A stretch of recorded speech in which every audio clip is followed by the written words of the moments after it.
Hi everyone, finally back again.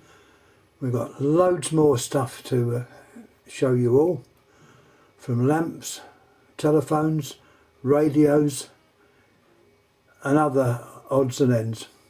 Anyway, we'll get back onto the neon lamps, which I've been slowly adding to the actual collection.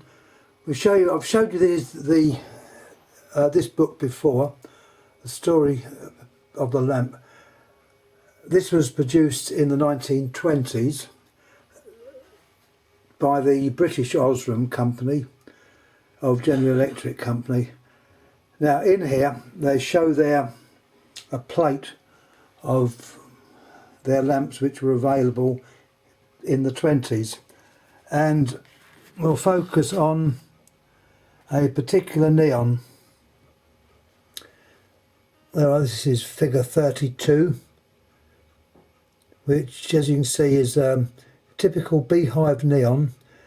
The cap or base is of the standard type, which would probably indicate that it has not got a resistor in it. So that one would have to be used with an external resistor. It's also interesting to note that some of these lamps, particularly by the Philips company, had a valve base, the 4-pin European valve or tube base, and they were used as voltage regulators in some of the early radios. I remember having one of these when I was very young, and unfortunately didn't realise that it had to have the resistor in it if it was to be run on mains. I wired it up, and as soon as I turned it on there was an almighty bang.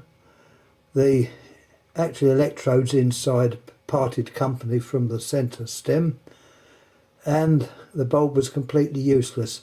Now that lesson you soon learn, and whenever any of these turn up, either run them via the variac, which I used to do, or have them in series with a normal tungsten bulb.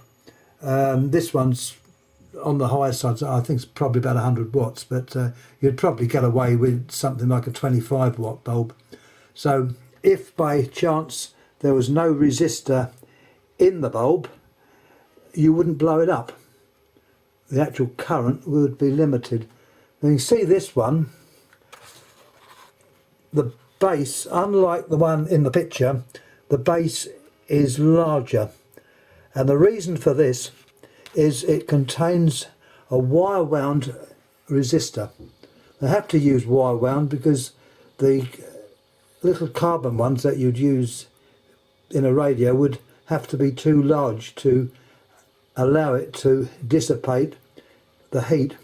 So what they do, they finely wire resistive wire, which is lacquered, into like a ring, and it's fitted in that space in the base. Anyhow, I will mention that this lamp, as you can see, is a typical Piptop, which like the ones in the book, Piptop, which means the evacuation was done at the top. In the stem itself there is no evacuation tube.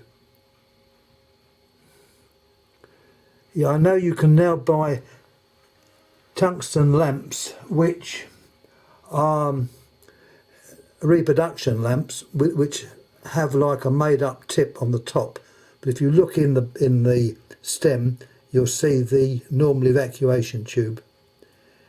Anyhow, that's the lamp. What I'm going to do next is we can see if we can see the name. Now this one is not made by Osram or Osglim. It's made by Mazda. I'll try and focus in on it. There we are. And just see the name. Mazda. It's possibly came out of the same factory as the Osglim lamps because it is identical. There's no differences at all. So I would suggest it's probably come out of the same factory, and the Mazda name has been put on it.